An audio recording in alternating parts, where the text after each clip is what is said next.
Over the last 2 lessons, we've actually worked on the theory behind functions. So getting to know sort of what you actually have to understand and be familiar with in order to tackle functions questions.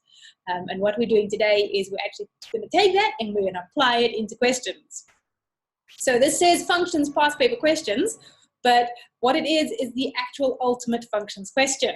This is one question from Summer 2014, paper 12, question 10, and it actually covers every single thing that you do with functions, which is just brilliant. It's lovely to find a question like that pulls the whole thing together. So we start out with our basic statement of functions f and g are defined by f maps x onto 2x minus 3. X is an element of all real numbers. So we're working with a straight line here, the entirety of that straight line. We have g maps x onto x squared plus 4x. And again, x is an element of all real numbers. So we're working with all possible values of that quadratic. See, I told you the quadratics would come up when it comes to this sort of thing. So, first question says 2 marks. Solve the equation f of x equals 11. There it is. This here is a composite. And we've got f of x equals 11, so we are going to be replacing function names with algebraic statements in order to be able to solve our equations. Remember that rule? Before you use it, you must build it. So first build, then use. So we want to do ff of x first. What does that equal? We are putting f into itself. So we start writing our f with a 2, we hit an x. So we put in an f, 2x minus 3, and then we finish that first, minus 3. Then we open our brackets and we simplify. So 4x minus 6 minus 3. Don't forget that minus 3. So 4x minus 9. Now we can replace our algebraic statement into that function name so that we actually then have an equation we can solve. So therefore, 4x minus 9 equals 11. 4x equals 20. X equals 5. So the solution to the equation f of x equals 11 is x equals 5. Whenever we're solving an equation, we're going to get down to that idea of one value for x. So nice and simple, 2 straightforward marks. But again, it's really important that you build your composite before you use it. Show it as 2 separate steps. One to build the composite, the next to solve your equation. Next question. What I've done is I've actually copied out these function statements so that we have them with us for each piece of this question. We don't have to keep going up and down, backwards and forwards. So this question says, find the range of G. Well, there's G, our quadratic. So when we want to find the range of a quadratic, it is all about completed square form. It's all about understanding where that vertex is. Remember, the range is what comes out of the function. We know that we're working with all the values in the function because x is an element of all real numbers. So g of x equals x squared plus 4x. So g of x equals x plus a half b, all squared, minus a quarter b squared, plus c, well, there is none. So we know that g of x equals x plus 2, all squared, minus 4. Beautiful. So our vertex is, change the sign from inside the brackets, keep the sign outside the brackets. If you need to go and revise completed square format, go do it. You must be able to work smoothly through this understanding. It's one of the techniques we use, just like adding, subtracting, multiplying, dividing. Completing the square is another technique that we use. So make sure you're happy. So have we got a happy face or a sad face? We have a positive x squared. Positive graphs are happy graphs. Smiley face, vertex, minus 2, minus 4. So Domain is what comes in. It's the values of our x-axis. Range is what comes out. It's the values of our y-axis, our vertical axis. So we can see here, this of course goes up and up and up and up and up, forever and ever and ever. So we can be any value above this value. Okay, what is that value? It's our y-coordinate of our vertex, -4. We can't be -5, we can't be -10, can't be -100. Okay, the range of this graph doesn't go there because it's a quadratic and it's smiley, it's going up. So, therefore, range g of x, because we're always talking about output values, greater than or equal to -4. The y-coordinate of our vertex. Done and straightforward. What we've also done here is we've set ourselves up really nicely for anything else that might depend on completed square format in this question. So it's well worth taking the time, making sure that you're happy with your completed square format. It's a very useful thing to have. Moving forward. Again, F and G, so we don't have to hunt for them. Question says, find the set of values of x for which gx is greater than 12. So again, here we have one of those substitution. We can't do anything with gx. Gx is a name. However, if we know what its name is, we know which piece of algebra we should be substituting. So, if they tell us that gx is greater than 12, the name gx stands for the algebra x squared plus 4x greater than 12. And alarm bells should be ringing in your head. We have a quadratic and we have an inequality sign. So again, I direct you back to that very first section when you learned how to solve a quadratic inequality. Important steps, how to get your marks, all of those sorts of wonderful things that we said way back when still apply. So, first step, relate quadratic to 0. X squared plus 4x minus 12 greater than 0. Next step, we need to get values, but those values in particular are our critical values. The only way we can get them is if we say equals 0. So, for critical values, x squared plus 4x, see what happens when you write things weird, then you confuse your own self. That's a minus 12.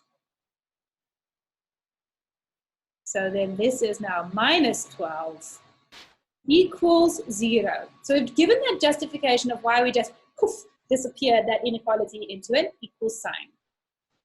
Straightforward quadratic, we can factorize him nicely. Factors of 12 would subtract to give 4, a 6, and a 2. We want a plus 4, so bigger number plus, so plus 6 minus 2. So x equals minus 6 and x equals 2. Now we have our critical values. How do they relate to the inequality? How do we translate this back to an answer to the question that we've been asked? We do ask it. We have a happy quadratic related to 0. Critical values are where it crosses the x-axis. So we have a minus 6 and a 2. Going back to that inequality that we got related to 0, we said quadratic is bigger than 0. So we want this piece and this piece above the line of equals to 0 because we want greater than 0. Then we can go straight from there to our final answers. This zone here is x is less than minus 6. This zone here, x is greater than 2. So for our inequality from the very beginning, gx is greater than 12, we have two zones for solution. X is less than minus 6, x is greater than 2. Wonderful. Okay, if you don't know those steps, go back, revise them, learn them. Because when you use them, it really does help you step through that inequality and then make sure you've got the answer that applies back hey, there's safety nets built in here for you to really understand what you're doing and make sure that you get the right answer at the end, which is quite important. Are we happy so far?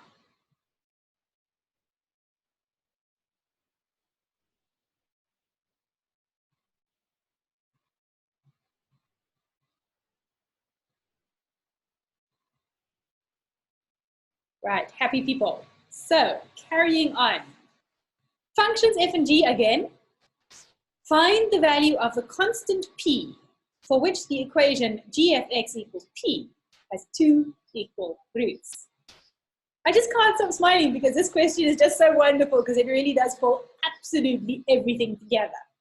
So, g of x, here's our composite again. Okay, has two equal roots.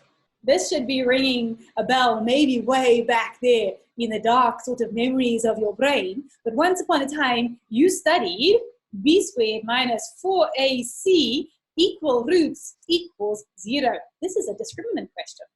And functions is one of the places where they love to put it in. So quadratic inequalities, discriminants, keep those fresh in your mind alongside completed square format because functions are the ideal place to test this sort of thing.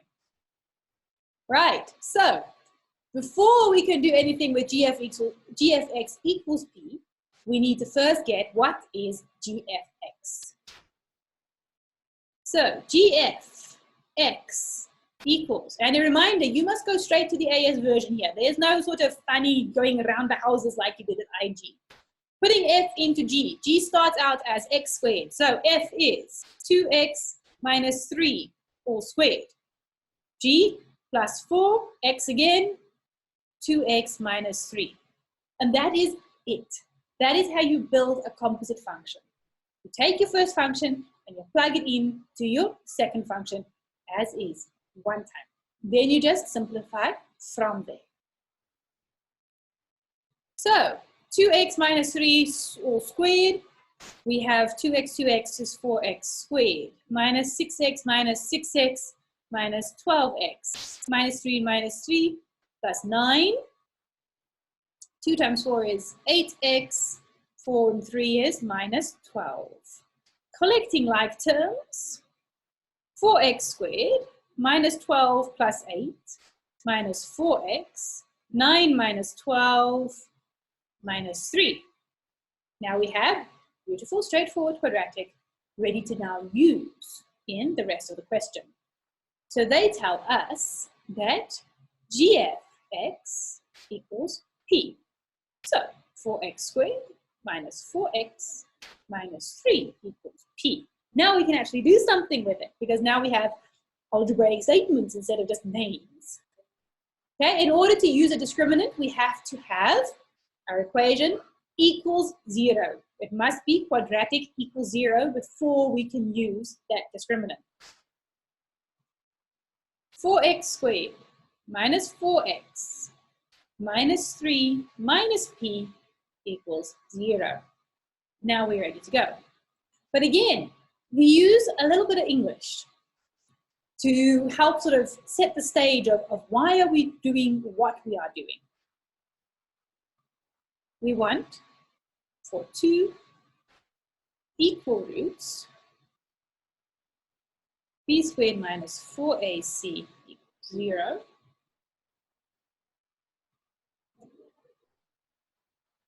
For value of p,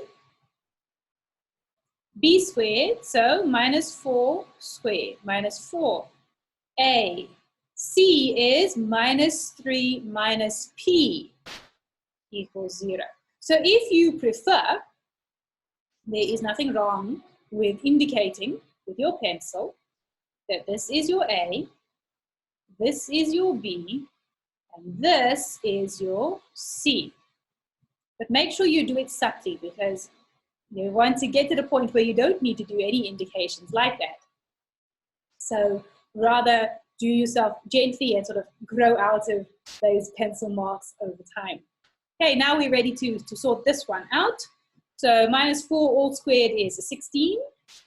minus 16 times minus 3 minus p equals 0. Not doing too many steps at once. We've got a lot of minuses going on here. So rather take a step to breathe and make sure that you are doing things correctly rather than rushing through and making a sign mistake, because one little mistake with your signs can then throw out your answer and all sorts of things on the way, and then all of a sudden you've lost a whole lot of marks just because you missed the sign.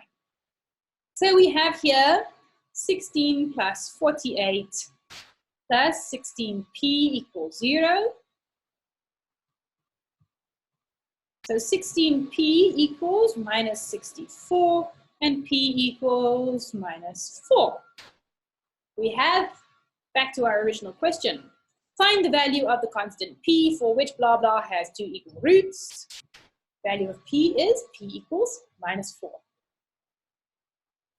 So again, do not neglect completed square form, quadratic inequalities, or the discriminant.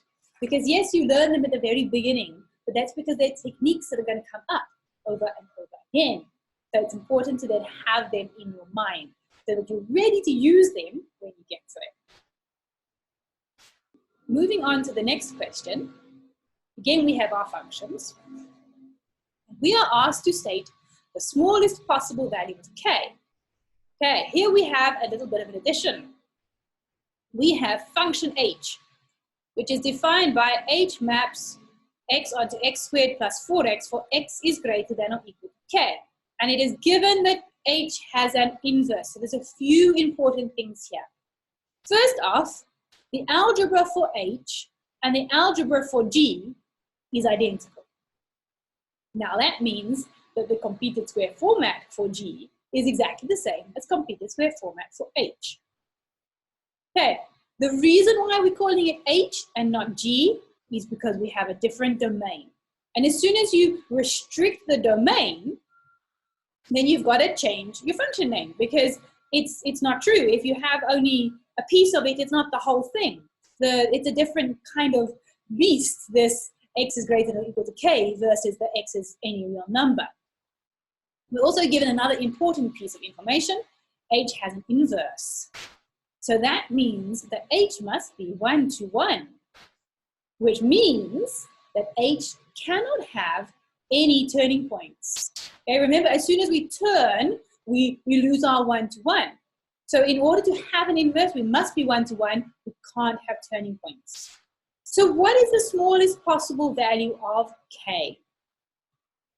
We know that hx equals, whoopsie daisy, x squared plus 4x, for x is greater than or equal to k. We know also that hx equals x plus 2 all squared minus 4, because we've done this for g. So we know that this is what h looks like. So now we've got to think about where is that domain restriction going to come in. So it's how far to the left can we go and still have a 1-to-1 function. So if we were to restrict here, it's not 1-to-1. Here, not 1-to-1. So the only first place we can restrict to get that 1-to-1 is here at the vertex itself. If we take our restriction through the vertex, then we have 1-to-1. So the smallest possible value of k, we're going in this direction, of course, because where x is greater than or equal to k, smallest k equals minus 2, the x coordinate of our vertex. So now we have 1 mark, but we've taken that step again just to make sure we're understanding our function, that we know exactly what we're looking at. Okay, so we now know that the domain for h is x is greater than or equal to minus 2. And we are ready to go into the last part of this question.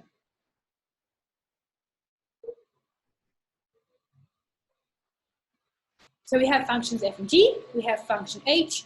H is greater than, domain of h, because it's an x thing, has greater than or equal to k. We know that x is greater than or equal to minus 2, because that was the smallest k we found. where we can still have that inverse and make that one-to-one function. Now they want us to actually find an expression for h to the minus 1 of x. Again, I reiterate, this is now where you go and you're going to follow through those steps for finding an inverse function. If you follow through the steps, you know you're covering everything. So we start at the beginning.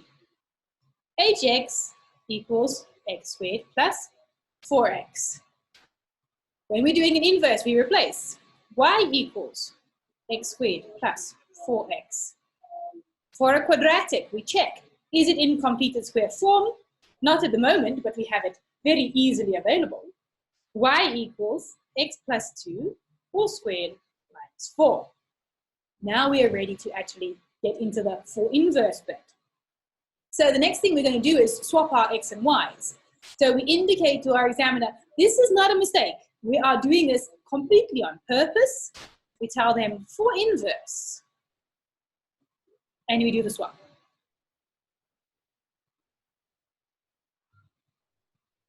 We're then going to work through the algebra to make y the subject again. So x plus 4 equals y plus 2, all squared. We need to take a square root. We need to remember that it could be plus or minus. Square root x plus 4 equals y plus 2. So minus 2 plus or minus square root x plus 4 equals 1. But this is not the inverse function, right? This is now an expression for y, and we still have a plus or a minus. A one-to-one function means that we can only have one of those. We can only have a plus or a minus. And we need to think about now, how do we actually figure that out? This is where that relationship between your domain and your range of your inverse and your function comes in so handy. So we know for h of x, our domain is x is greater than or equal to minus 2, and our range, hx, greater than or equal to minus 4, because we're working off that vertex. This means that for our inverse, h to the minus 1x, we can also do our domain and our range. So our domain is still going to be x, because it's still the values that go in. But in this case, we take the numbers from the range, because the range of the function is a domain of the inverse. So x is greater than or equal to minus 4. And then we now have h to the minus 1 of x. The range of our inverse is the domain of the function, greater than or equal to minus 2. And there is a secret info that you needed. So therefore, h to the minus 1x equals minus 2. We are getting to be bigger than or equal to minus 2. So are we going to have to add something to minus 2, or are we going to have to subtract something from minus 2? We are going to have to add to it in order to get bigger than it. So we want minus 2 plus the square root of x plus 4. And there we have our expression for our inverse function. h to the minus 1x equals minus 2 plus square root x plus 4. So you always want to make sure that you take that time to understand your function. And here we've understood the function through all the different parts of this question that we've worked with. We've got it in completed square form. We've understood its vertex. We've understood where we have cut our domain and how that has then affected our range and things like that. So when we get to that point of our inverse where we have y equals minus 2 plus minus square root x plus 4, that is not the end. We've got to take it to an expression in terms of x for h to the minus 1x. Okay, and then in some questions they'll ask you to say the domain of your inverse or your range of your inverse. Now, if you've gone through this process, it's wonderful, you've done it already, because you've done it as part of understanding what you're working with and helping you to get the right answer. So if they ask you now to say the domain, well, you've already got it. Domain of h to the minus 1 is x is greater than or equal to minus 4. And the range of h to the minus 1, greater than or equal to minus 2.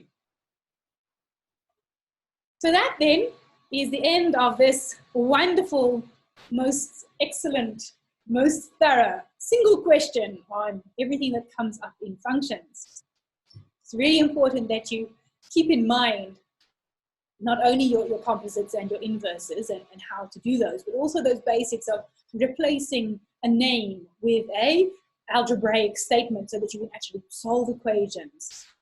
That you remember when you're doing your composites that you go straight into it, that you don't do some funny, weird, around the ways IG approach. Okay, you've got to build that composite, then you're going to use it. The same thing if you are asked to do a calculation with the inverse. First, you're going to build that inverse, then you're going to use it. Now, when it comes to an inverse function, you've really got to understand which piece of the function am I working with and how does that then affect what's going on. So make sure as you move away from this lesson that you are happy with also with the concepts of domain and range. The domain is my x values, my horizontal axis, what goes into my function, whereas range is my vertical axis, my fx values, my y values, what comes out of my function. Domain in, range out.